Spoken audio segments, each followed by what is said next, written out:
The Lakers face tremendous challenges over the final 28 games of the season. Will a challenging schedule be their undoing? That's next.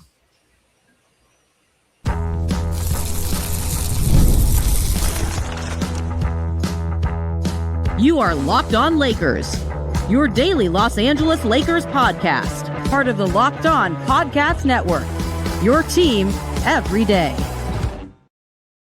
Thanks to everybody for making Locked On Lakers first listen to every day, Monday through Friday. No matter how, where you get your podcast, this one's never going to be locked up behind some paywall, whether you're an Apple guy, a Spotify guy, however you do it. Maybe you're one of the 37,000 plus subscribers to the Locked On Lakers YouTube page. You are part of making the Locked On Podcast Network the number one sports podcast network in the universe.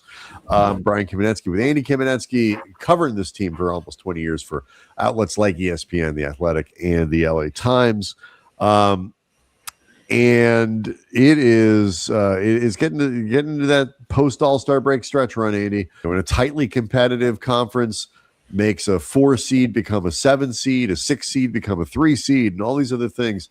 Little stuff can make a difference, and that includes just how difficult the schedule teams have down the stretch. Yeah, the Lakers have, according to the great site Tankathon, their metrics, the Lakers have the 8th most difficult remaining schedule this season. Some of the easier games include Sacramento, New Orleans, Indiana, the Bulls, Indiana again, so 2 matches against the Pacers. That is good. Brooklyn, the Wizards, Dallas, Utah. Some of the more difficult include the Clippers, Friday. That's how they open the season after the All-Star break. 2 dates against Denver, 2 dates against Phoenix. They get the Knicks, they get the Wolves.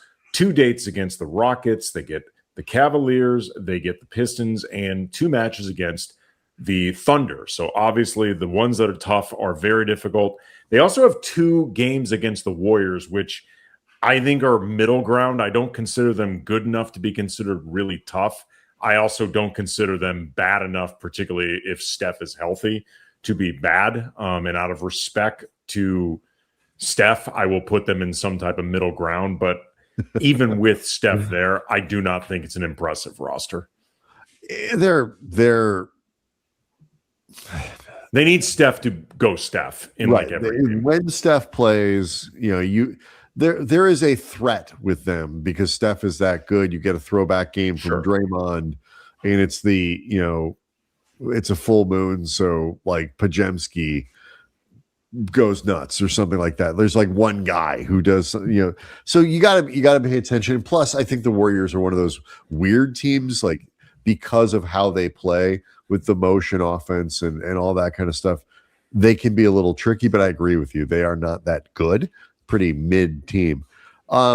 It's funny. Like I was looking on over the weekend at the second half power rankings for the Athletic, and the Lakers are 9th right now. And I don't care about the number itself, but what was interesting to me is once you get past like Oklahoma City and San Antonio, which are the 2 top teams from the Western Conference, after that it's the good teams in the East, and then Denver, Houston, the Lakers, Minnesota, you throw in Toronto, and then Phoenix. So 5 teams in the West that are kind of clumped together really closely. And that seems pretty fair to me. And so when you start breaking down things, strength of schedule can become really, a huge difference. Like it could be the type of thing that keeps you, you're 5th instead of 7th. You're in the play-in versus not. And, to your point, like the Lakers, it's not just like which teams you play, it's which team you happen to catch while somebody isn't available. Like you joked when we were talking about, maybe covering this topic for a segment, like Boston doesn't have Tatum, but when the Lakers play him, surely he'll be back on the floor. Yes. Like, that one may or may not come true, but that type of thing, this guy was missing for this matchup. He's available when he plays your team or your opponent, can be the difference between the Lakers are a 4 and the Lakers are a 7. Coming up, we can get into a little bit more of these wrinkles, some of what's happening around the league in terms of the schedules they have to play and how that might affect the Lakers, and just the general things that they're going to be looking to conquer during this 28-game stretch, which, based on their schedule, is not going to be doing them massive favors. But we'll get into that. But first, let people know that Locked On Lakers is brought to you by Indeed. Hiring's not just about someone willing to take a job. It's about finding the right person with the right background who can actually help your business move forward. And if you want candidates who match what you're looking for, Indeed sponsored jobs, that's the move. Instead of finding or just hoping that the right person will magically see your post, Indeed helps boost your job listing to people who fit your specific criteria, like location, certifications, skills. And if I was hiring, I wouldn't want just someone who can help. That's not that hard to find. You want someone with real experience who can jump right in and change your business for the better. And here's a stat that says it all. In the minute that I've been talking to you, companies like yours made 27 hires on Indeed, according to Indeed data worldwide. So if you're hiring, spend less time searching, more time interviewing candidates who check all your boxes with Indeed sponsored jobs. Listeners of the show get a $75 sponsor credit to help get your job the premium status it deserves at Indeed.com/podcast. That's Indeed.com/podcast. Terms and conditions apply. Hiring, do it the right way with Indeed.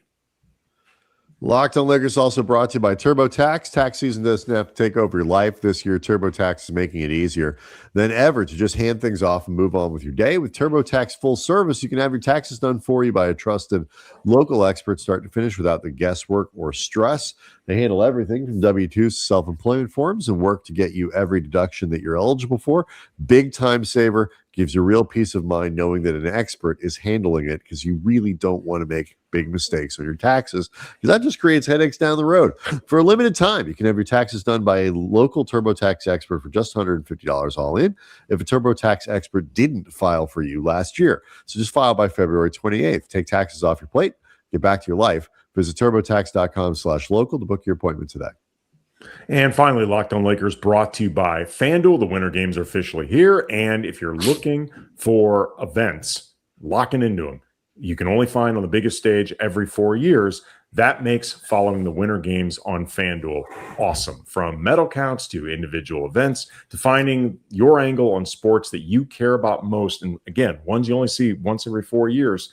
FanDuel gives you more ways to stay connected with the action. Like curling is all of a sudden going to feel incredibly intense and exciting, even if you're not even quite understanding how curling works, which puts you in good company with everybody who is not a professional curler. Not me. I got it. I got the hang of it. Well, everyone is not a professional curler. And Brian, these become must-watch events when you're locked into the competition. FanDuel keeps the entire Olympic experience engaging from start to finish. The winter games are on. There's no better way to follow them than with FanDuel. FanDuel, play your game. So obviously, it's not just about the your own team's strength of schedule. It does make a difference what the rest of the conference looks like, and to that end, Andy, you've looked up those numbers as well. Well, Tankathon really did the work for me, but I did visit the site. 1 through 3 are the Denver Nuggets they're considered the most difficult remaining strength of schedule. Their opponents have a combined 55% winning percentage. The Rockets at 54%. And I think it's worth noting, too, the Rockets have been scuffling a bit around the break. Maybe they can get their stuff together with some time and a little bit of powwows and whatnot, but they were not playing particularly well. And then the Wolves at 52% for the opponent winning percentage. They've been an erratic team, albeit a very dangerous team when they're on. The Lakers also, too, at number 8, and I believe their strength of schedule was 50.8. They're closer to 16 than to number 1. And it really does, after like the top 3 or 4 remaining strength of schedules, the drop-off is pretty noticeable. And that, to me, matters in this particular case for the Lakers, because those top 3 teams, Denver, Houston, and Minnesota, for strength of schedule, they're all teams that the Lakers are jockeying with for playoff positioning, but also that the Lakers are going to be playing at least one time, and in the case of the Rockets and Nuggets, twice, depending on when you catch those teams, what their stretch of schedule has been like, and how tough those particular slate, the period that they're in, how particularly difficult it's been. That might be something that benefits the Lakers, because by those Tankathon metrics, the Lakers are in slightly better shape than them. I'm looking at Denver, and obviously when you play the Nuggets right now, it makes a big difference. The Lakers face them on March 5th. It is possible that both Peyton Watson and Aaron Gordon will be back in the lineup for that game. Play them again on the 14th. It is also possible that neither of those guys will be in the lineup for that game, for those games, I should say. It's possible they get one for one for the other, or maybe a team like the Nuggets is going to likely look very different at the beginning of April than they are going to look at the end of February, because, again, Watson and Gordon are on long-term injuries, and everyone will get a little bit of an update as the week closes. Everybody gets the benefit, Lakers included, of having their best players get a week without having to play. Obviously Luka and the hamstring, but I don't think there's any expectation that those two guys, Watson and Gordon, for example, will be ready to play right at the end of the break. Like, they're going to need another week or two, at least. So, the timing of that kind of stuff is going to make a big difference. The Lakers can't potentially catch a break there. Yeah, and then in the meantime, too, the fact that the last several games include Brooklyn on March 27th, the Wizards on March 30th, Dallas on April 5th, Utah to close the season. Like, some of those teams may be putting the finishing touches on their attempts to keep their protected picks, or in the case of Dallas, try to get the last remaining first-round pick for the next several years as high of odds as possible. Like, the Lakers can catch some breaks there. The flip side is they've also got 2 dates with Oklahoma City at the beginning of April. They've got Phoenix on April 10th. They've got Cleveland on March 31st. There's a lot of good team, bad team, good team, bad team, 2 good teams, 2 bad teams. They've got Houston back-to-back in March. Like, the schedule is an interesting mix of some difficulty and a little bit of relief, as we've talked about throughout this season. The Lakers need to make damn sure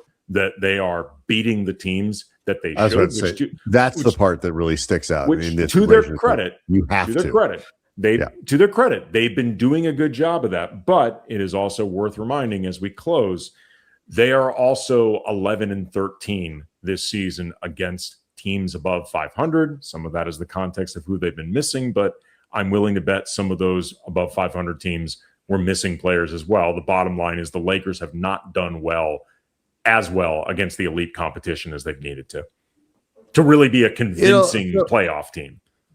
All kinds of little things play into it. We talked on